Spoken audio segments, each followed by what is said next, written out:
Bonsoir et bienvenue sur Crime pour les somnambules.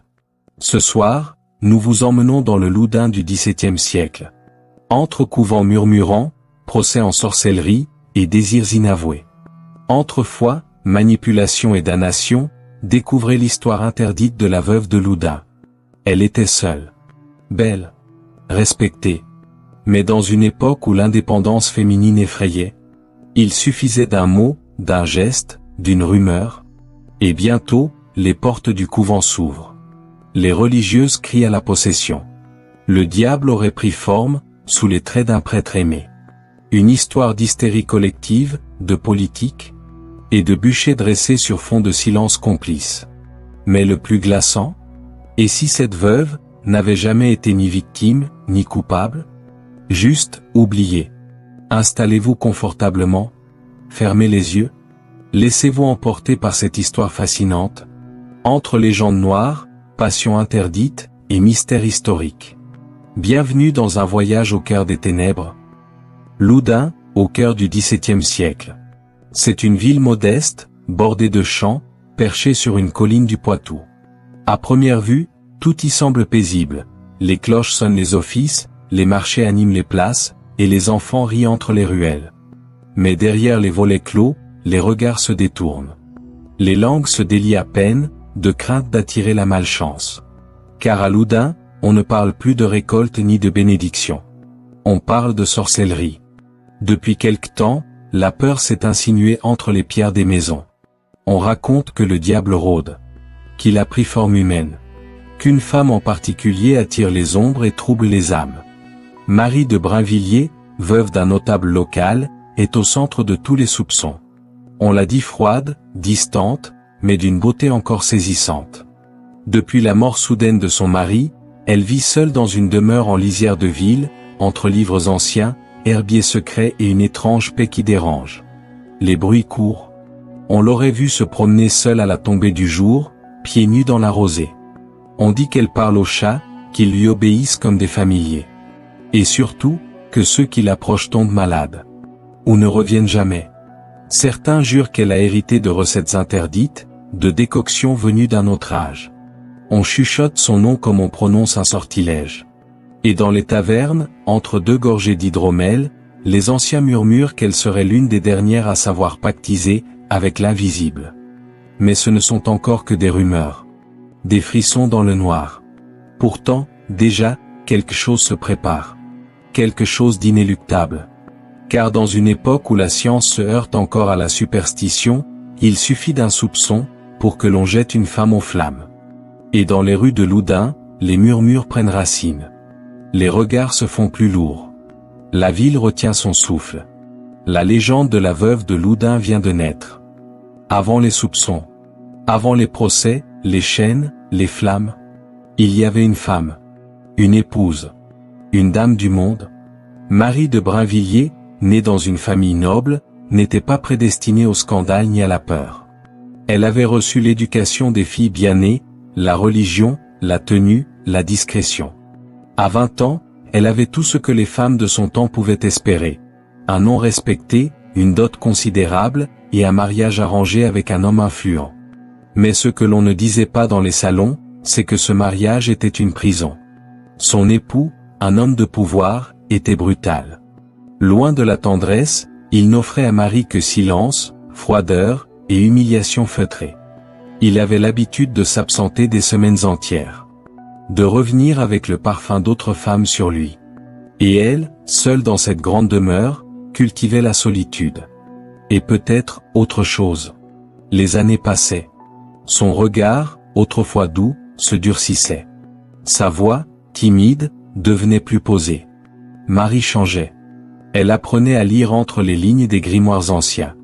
À reconnaître les plantes aux propriétés oubliées. À comprendre que dans un monde gouverné par les hommes, une femme devait parfois apprendre à se défendre, autrement. Puis, un jour, tout bascula. Son mari fut pris de douleurs vives. Un mal étrange, qui le rongea de l'intérieur. Les médecins parlaient de fièvre typhoïde, ou de colique. Mais rien n'y faisait. Il s'éteignit lentement, dans un râle, les yeux rivés sur Marie, comme s'il savait. Il n'y eut pas de larmes. Ni de répit. Car à l'instant même où elle devenait veuve, elle devenait libre. Libre de ses mouvements. Libre de ses mots. Libre de gérer ses terres, sa fortune. Mais dans une société où la liberté féminine dérange, cela ne pouvait durer. Et déjà, dans les rues de Loudun, quelques voix s'élevaient. Elle ne l'aimait pas, disaient certains.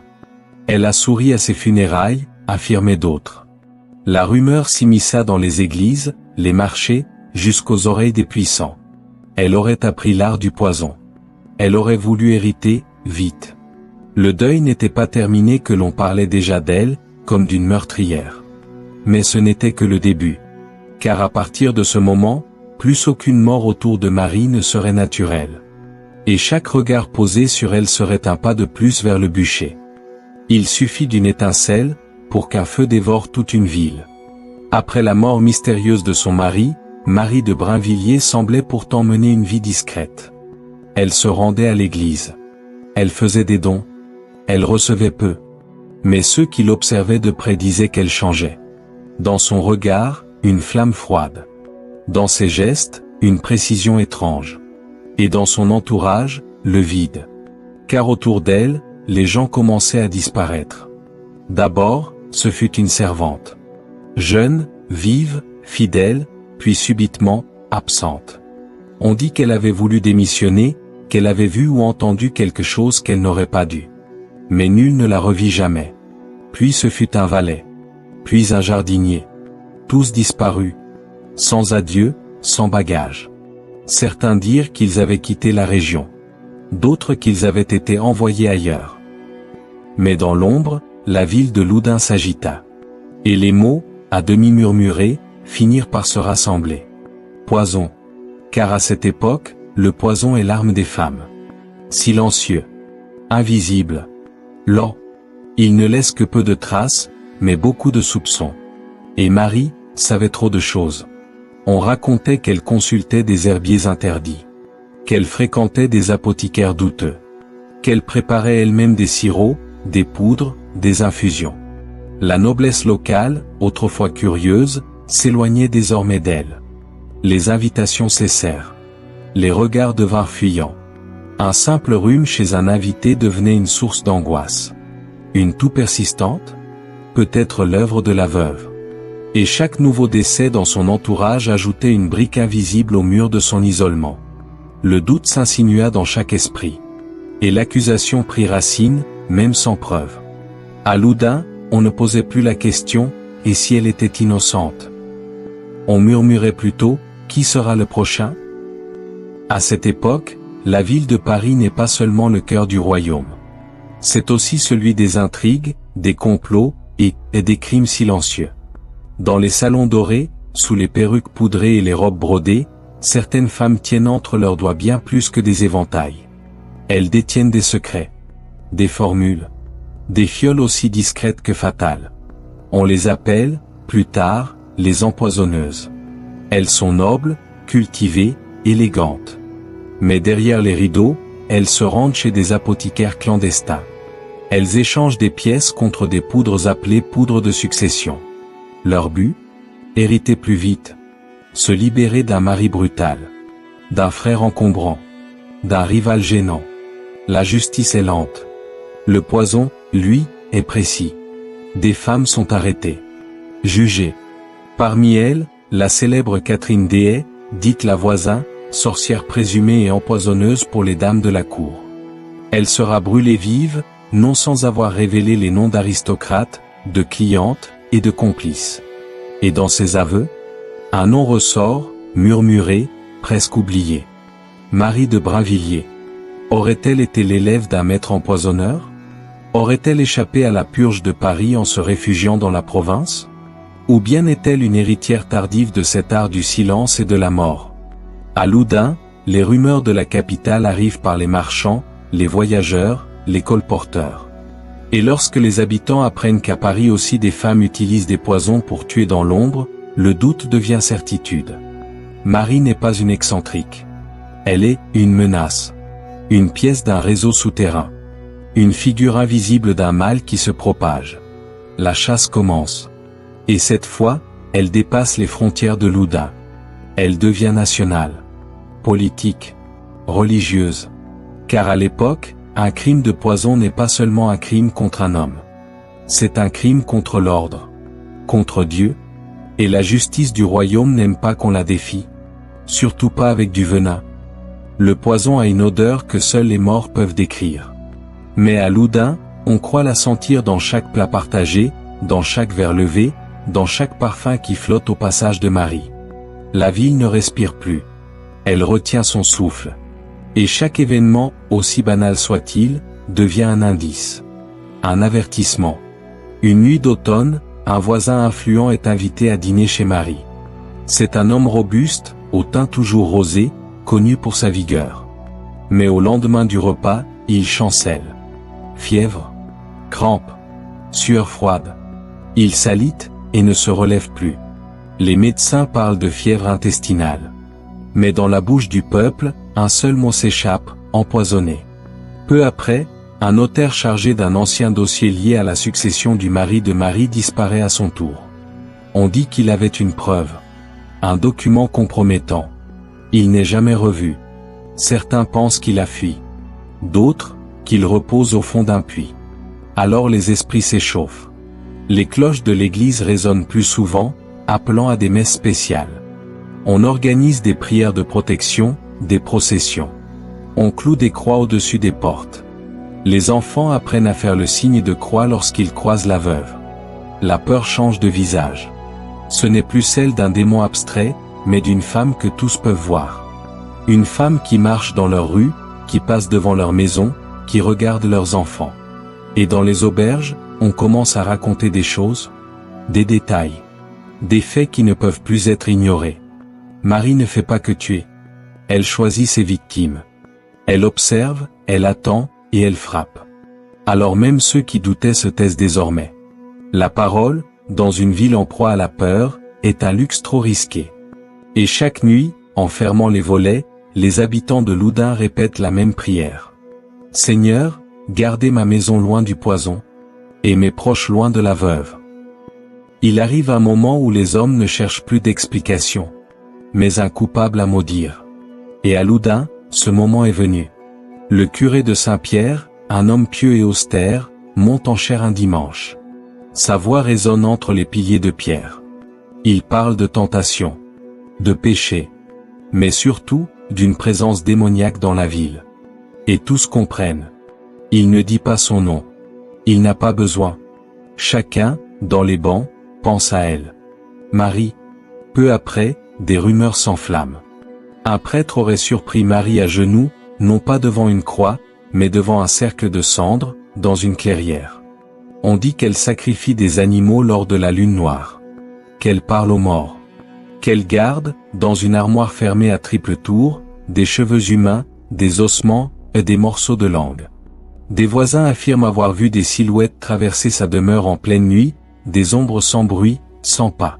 D'autres racontent qu'elle chante des prières à l'envers, qu'elle récite des noms oubliés, qu'elle invoque des puissances anciennes. Et puis, il y a ce témoignage. Un enfant du quartier, au regard vide, dit un matin à sa mère. La dame m'a touché la tête. Elle a dit que mes cauchemars seraient réels. L'église saisit l'occasion. Un exorciste est convoqué depuis Tours. Il inspecte la maison de Marie, murmure des prières, jette de l'eau bénite à chaque coin.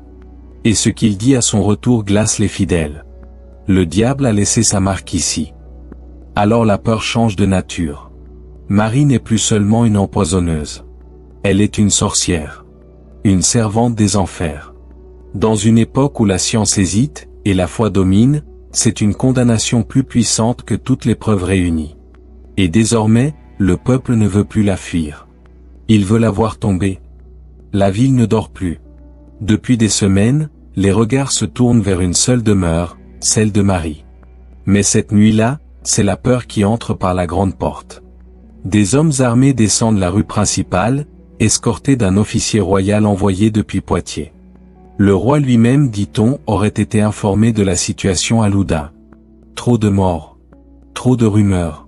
Trop d'influence pour une femme seule. Il faut agir. Et frapper fort. À la lueur des torchers, les soldats encerclent la maison.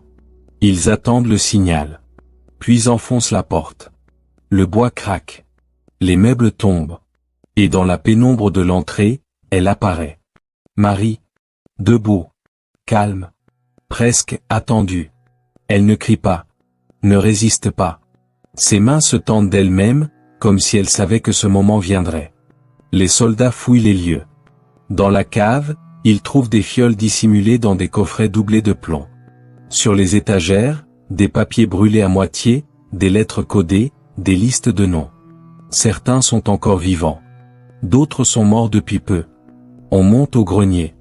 Et là, sous une latte du plancher, un carnet. Relié de cuir. Couvert d'un symbole étrange. À l'intérieur, des phrases en latin. Des formules. Des prières inversées. Et un nom écrit plusieurs fois, toujours avec la même encre noire. Un nom effacé depuis les archives, mais jamais oublié. Lucifer. Cela suffit. Les hommes la traînent dans la rue. Des fenêtres s'ouvrent. Des enfants se réveillent. Et dans le silence absolu de la ville, une seule voix s'élève. Celle de Marie. Elle ne crie pas. Elle murmure. Vous n'arrêterez rien. Ce qui doit venir, viendra. Et sous la clameur des cloches, la veuve de Loudun est conduite en prison. Mais personne, ce soir-là, ne se sent soulagé. Car l'arrestation n'est pas une fin. C'est le commencement du procès le plus terrifiant que Loudun ait jamais connu. Les prisons de Loudun ne sont pas faites pour la vérité. Elles sont faites pour la briser. Dans une cellule humide, aux murs suintants, Marie est enfermée. Ses habits ont été arrachés. Ses bijoux confisqués. Son nom, effacé de toutes les bouches honnêtes. Elle n'est plus une dame. Elle n'est plus une veuve. Elle est une accusée de sorcellerie, et aux yeux du peuple, déjà coupable. Le lendemain de son arrestation, un prêtre entre dans sa cellule. Il n'apporte ni prière ni réconfort. Il l'interroge. Il exige des aveux. Un nom. Une preuve. Un pacte. Marie ne répond pas. Alors on appelle les inquisiteurs. Et avec eux vient le rituel de la douleur. Elle est allongée sur une table de bois. Ses bras et ses jambes liés. Son corps offert à la question. La question ordinaire.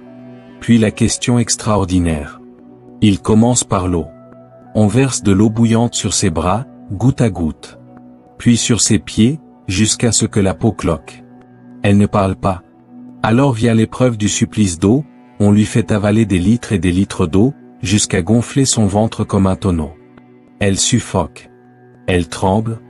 Mais elle ne cède pas. Les inquisiteurs l'accusent d'avoir signé un pacte avec le diable. De l'avoir rencontré dans les bois. De lui avoir offert des âmes en échange de sa liberté. Ils veulent qu'elle confesse. Qu'elle se repente. Qu'elle s'écroule. Mais Marie les regarde. En silence. Ses yeux, rougis par la douleur, ne montrent ni peur, ni soumission. Seulement une flamme. Froide. Résistante. Inébranlable. Et cette absence de confession, pour eux, vaut aveu. Car à cette époque, celui qui ne nie pas, mais ne parle pas, est déjà condamné. Alors ils inscrivent les faits. Ils rédigent les charges. Et dans les marges du procès, à l'encre noire, on note simplement. Elle n'a pas parlé. Mais elle est coupable. Dans les geôles de Loudun, la vérité n'a pas besoin de mots. Seulement de blessures. Le tribunal a été dressé dans la grande salle de la prévôté. Les bancs sont pleins à craquer. Les notables en première loge, les paysans debout, au fond. Il fait chaud. L'air est lourd. Mais personne ne quitte sa place.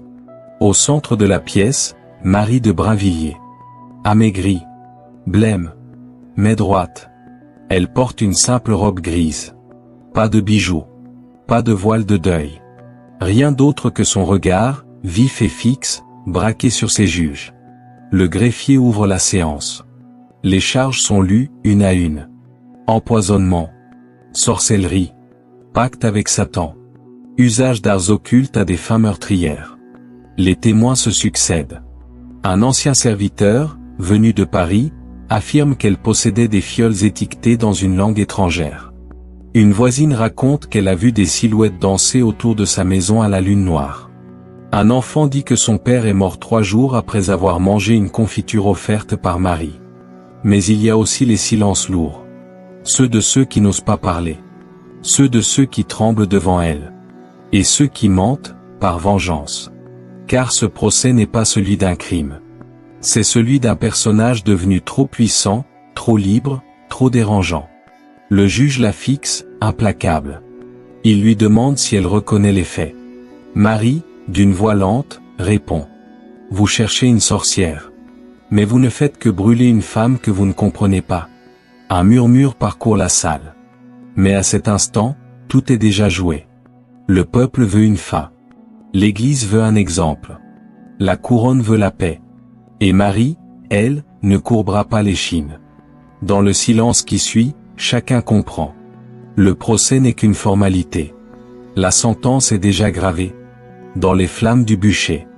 Le tribunal se tait. Les juges, les prêtres, les notables, tous fixent Marie. L'encre est prête. Le verdict attend. Il ne s'agira pas de justice, mais de purification. Le président du tribunal se lève. Il lit d'une voix grave, chaque mot pesé comme un coup de cloche. Marie de Brinvilliers, reconnue coupable de meurtre par poison, d'avoir usé d'artifices et de sciences interdites, d'avoir pactisé avec le démon et porté atteinte à l'ordre divin, est condamnée à être livrée au bûcher. Publiquement. Pour l'exemple. Pour l'âme du royaume. Et pour l'éternité. Un silence glacé s'abat sur la salle. Marie ne pleure pas. Elle ne supplie pas. Elle sourit. Un sourire à peine visible, à peine humain. Un sourire qui glace plus encore que le feu. On lui donne 3 jours avant l'exécution. 3 jours pour se confesser. Pour se repentir.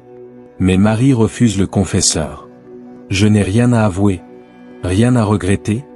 Et rien à vous pardonner. Alors les prêtres hurlent à l'hérésie. Les juges ordonnent le jeûne et l'isolement.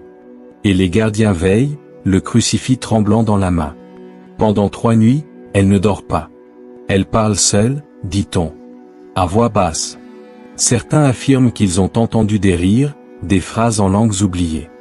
Mais rien ne l'ébranle. Le matin du 3e jour, les cloches résonnent. La ville entière est rassemblée. Des enfants aux vieillards. Car on ne veut pas seulement voir Marie mourir. On veut se libérer de sa peur. Les bourreaux l'attachent au poteau. Le bois craque. La paille est posée à ses pieds. Un silence lourd descend sur la place.